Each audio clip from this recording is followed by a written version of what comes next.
اے میرے بیٹے جب تم کسی پر تنقید کرو تو اپنی عادت بنا لو کہ شہد کی مکھی کی نظر سے دیکھا کرو اور لوگوں کو عام مکھی کی نظر سے نہ دیکھو، ورنہ تم گند پر ہی گرو گے۔ دنیا کو دیکھنے کے دو طریقے اور دونوں ہی مکھیوں کے طریقے۔ ایک مکھی وہ چیز پروڈیوس کرتی ہے جس سے شفا ملتی، اور دوسری مکھی وہ چیز دیتی ہے جس سے بیماری پھیلتی۔ ایک شفا دینے والی ہے اور ایک بیماری پھیلانے والی۔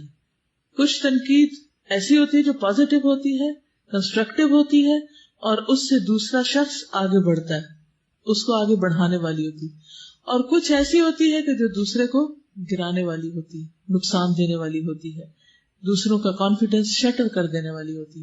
یعنی انسان کی بد اخلاقی کا وہ معاملہ اور دوسروں کو تانے دینا اور وہ تمام طریقے جس سے قرآن نے روکا ہے کہ لا یسخر قوم من قوم، کسی کا مذاق اڑاتے ہوئے تنقید نہ ہو، کسی کے نام نہ رکھے جائیں، اور کسی کو اس کے عیب پر شرمندہ نہ کیا جائے۔ لا تلمزوا انفسکم ولا تنابزوا بالالقاب، ان چیزوں سے پرہیز کیا جائے۔ تو جو لوگ تنقید کرتے وقت ادب اور اخلاق اور نیکی کا مظاہرہ کرتے ہیں وہ دوسرے کو دراصل فائدہ پہنچا رہے ہوتے ہیں، اور جو لوگ صرف دوسرے کے عیب چننے کے لیے بیٹھے ہوتے ہیں کسی نفرت کی وجہ سے یا کسی حسد اور جیلسی کی وجہ سے، تو وہ لوگ دراصل دوسروں کے لیے اذیت کا باعث ہوتے ہیں۔ اب کوئی تو ہمارے ساتھ جو بھی کرے، لیکن ہمیں کیا کرنا ہے؟ دوسرے کے ساتھ ہمیں اچھا ہی کرنا ہے، یعنی اچھی چیزوں کو دیکھنا ہے۔ تنقید کرتے وقت سب سے پہلے دوسرے کی اچھائیاں دیکھنی ہیں، ان کا اعتراف کرنا ہے۔ دیکھیے کسی کے اندر جو بھی کوئی کوالٹی ہے، جو بھی کوئی خوبی ہے، جو بھی میرٹ ہے، وہ تو ہے ہی نا، ہم مانے کہ نہ مانے، ہم ایکسپٹ کریں کہ نہ کریں۔ مثلا کسی نے آپ پر احسان کیا، دوسرا مانتا ہی نہیں اس کو، تو کیا اس سے حقیقت تبدیل ہو جائے گی؟ اس کے نہ ماننے سے کیا اللہ تعالیٰ بھی انکار کر دیں گے کہ اس نے کیا تھا یہ کام؟ نہیں، ایسا نہیں ہوگا۔ اللہ بہت قدردان ہے، بہت زیادہ شکور ہے، تو بندے کی چھوٹی چھوٹی نیکی اور احسان کو بھی مانتا ہے جو اس نے بندوں پر کیا یا مخلوق کے اوپر اس نے کی ہوتی۔ تو اس لیے ہمیشہ یاد رکھیے جس بندے کے اندر جو خوبی ہے، جو تعریف کے لائق چیز ہے، اس کو ایکسپٹ کریں، اس کو ایڈمٹ کر لیں اور اس کو چینلائز کریں، اس کو راہ دکھائیں، اس کو اپریشیٹ کریں۔ کیونکہ اگر آپ نہیں بھی مانیں گے تو کیا ہوگا؟ وہ چیز تو رہے گی اس کے پاس، وہ تو اسی کا حصہ ہے، وہ اس کی قسمت ہے، اس کا رزق ہے جو اس کو اللہ نے دیا ہے۔ تو آپ کے انکار کرنے سے وہ بدل تھوڑی جائے گا، آپ کے حسد کرنے سے اللہ تعالیٰ اسے چھین تھوڑی لے گا، ایسا نہیں ہوگا، وہ ادھر ہی رہے گا۔ آپ کی خوشی اس میں ہے کہ آپ اس کو مان جائیں۔ لوگوں کے اندر جو خوبیاں ہوتی ہیں ان پر پریشان ہونے کی بجائے کہ ہائے اس کے اندر یہ خوبی ہوگی، اب پتہ نہیں شاید یہ مجھ سے آگے نکل جائے۔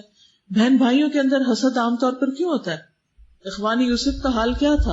حضرت یوسف علیہ السلام کے اندر جو خوبیاں تھیں وہ انہوں نے مان کے نہیں دی، اور باپ کو بھی ورغلانے کی کوشش کی، ادھر بھی گلے شکوے کیے، اور آپس میں بھی چالیں چلی، سازشیں کی، اور جا کے کنویں میں پھینک آئے۔ لیکن کیا ہوا؟ کیا حقیقت بدل گئی؟ کیا ان کی خوبیاں چھپ گئیں؟ کیا اللہ نے قدردانی نہیں کی؟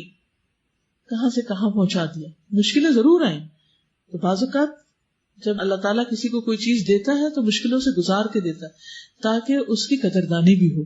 تو اس میں ہمارے کرنے کا کام کیا ہے کہ دوسرے کی خوبی کو ایکسپٹ کر لیں، کھلے دل سے تعریف کریں، مان جائیں۔ اس سے آپ بھی انجوائے کریں گے اور دوسرا بھی کرے گا، اور آپ کے تعلقات بہترین ہو جائیں گے۔ اور دوسری طرف کس چیز سے بچیں؟ خالی خولی تنقید سے۔ یعنی ہر شخص کے اندر خامیاں بھی ہیں، خوبیاں بھی ہیں، پہلے اس کی خوبیوں کو اچھی طرح دیکھ لیں، پھر اگر کوئی چیز آپ نے اصلاح کرنی، امر بالمعروف نہیں انل منکر کرنا، تو پھر اس چیز کا آپ بس اتنا ذکر کر دیں کہ یہ چیز نہیں ہونی چاہیے، یا یہ چیز اگر نکل جائے تو کیا ہی اچھا۔ جیسے حضرت عبداللہ بن عمر کو نبی صلی اللہ علیہ وسلم نے جب تہجد کے لیے کہنا تھا تو آپ نے ان کی کیا تعریف کی تھی، کیا فرمایا تھا آپ نے؟ کتنا اچھا ہے عبداللہ اگر رات کو اٹھنا شروع کر دے۔ اور اس کے بعد انہوں نے کبھی بھی زندگی میں تہجد کی نماز نہیں چھوڑی۔ تو کروانا تو ایک اچھا کام تھا، اچھے کام کے لیے ابھارنا تھا، لیکن اس کے لیے عین و زباب نہیں استعمال کی۔ کتنا اچھا ہے عبداللہ، کیا ہی اچھا ہو اگر وہ رات کی نماز بھی شروع کر دے۔ یعنی تمہارے اندر بہت سی خوبیاں ہیں، یہ بھی اختیار کر لو. یہ طریقہ ہے.